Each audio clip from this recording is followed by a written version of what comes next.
को उछाला जा रहा है, हवा पर रौब डाला जा रहा है। हमें बुनियाद है घर की और हमें घर से ही निकाला जा रहा है। नमस्कार, सदन की गरिमा को प्रणाम करते हुए आज के विषय के पुरजोर पक्ष में अध्यक्ष महोदय, इस अनंत उदार आकाश के चिंता रहित ज्योतिर्मय प्रशस्त ललाट की तेजस्विता लिए हुए भारत देश में जो तंत्र चल रहा है वो है लोकतंत्र। और इस लोकतंत्र की सबसे बड़ी विशेषता यह होती है कि अगर इस पर जनता का दबाव है तब तो ये स्वर्ग का निर्माण करती है, और अगर इस पर जनता का दबाव नहीं है तो ये खुले हुए सांड की तरह होती है जो किसी को भी रौंद देती है। दुनिया के सबसे बड़े और बेहतरीन संविधानों की सूची में महत्वपूर्ण स्थान रखने वाला भारत का संविधान सभी को समानता और समाज में अपने धर्मों को अपनाने की पूरी आजादी देता है, लेकिन उसी समाज में बनने वाली व्यवस्थाओं और कानूनों में समय समय पर परिवर्तन होते रहना बहुत जरूरी होता है। अध्यक्ष महोदय, हम इतिहास से सबक सीखते हैं और आगे की ओर बढ़ते हैं। अतीत के पुराने सिक्के वर्तमान में नहीं चलाए जा सकते, लेकिन इतिहास की जड़ों का मजबूत होना बहुत जरूरी है जिससे कि वर्तमान कायम रह सके। अध्यक्ष महोदय, विपक्ष क्या सोचता है?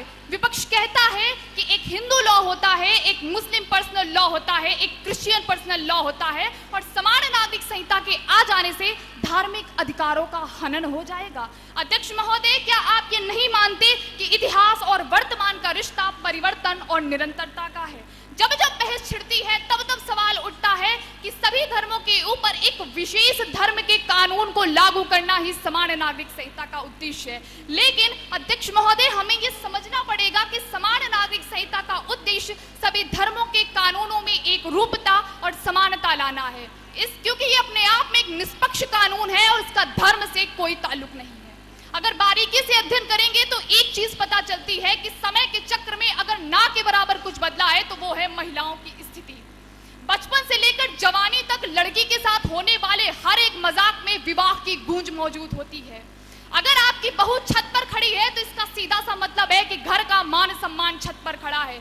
अगर आपकी बेटी घर के बाहर किसी व्यक्ति से बात करती है तो सीधा सा मतलब है कि घर का मान सम्मान बाहर बात कर रहा है। लेकिन अध्यक्ष महोदय, जब वही स्त्री घर पर प्रताड़ित होती है तब आपको इस चलते फिरते मान सम्मान की फिक्र क्यों नहीं होती?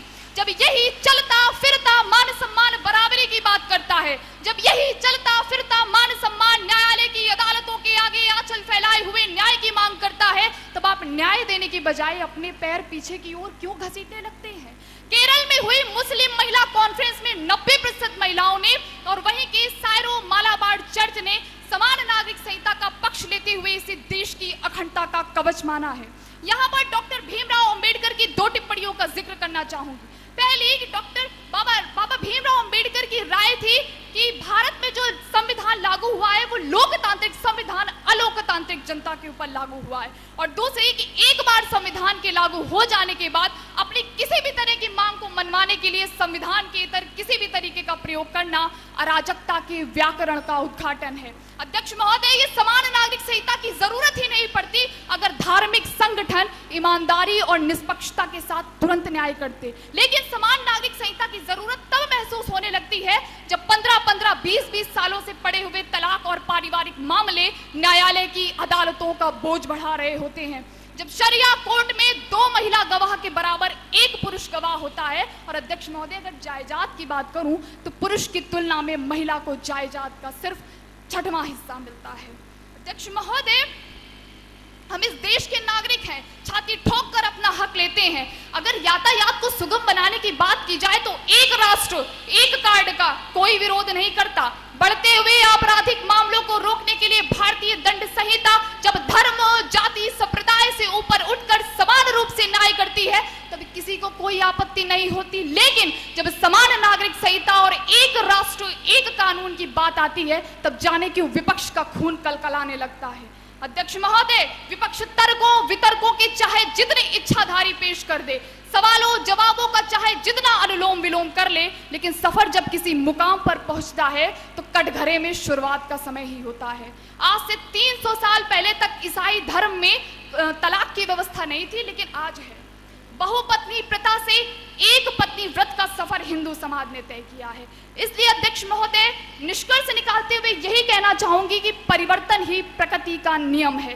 किसी भी धर्मनिरपेक्ष और प्रजातांत्रिक राज्य को समाजवादी समाजवादी समाज बनाने के लिए हमें पश्चिम के समाजवादी देशों से शिक्षा लेनी होगी और उनकी धार्मिक और राजनीतिक प्रणालियों को अपनाकर उन्हें भारतीय संदर्भों में लागू करना होगा। इस मामले में पश्चिम से सभ्यता लेने में, हमें पश्चिम से सीख लेने में हमें किसी भी मामले में हिचकिचाहट नहीं महसूस होनी चाहिए, जैसा कि भारत के संविधान के साथ है। लंबे समय तक घसीटे जाने वाले मामलों को रोकने के लिए सख्त से सख्त और सुदृढ़ से सुदृढ़ कानून व्यवस्था बनानी होगी और उनकी एक समय सीमा तय करनी होगी।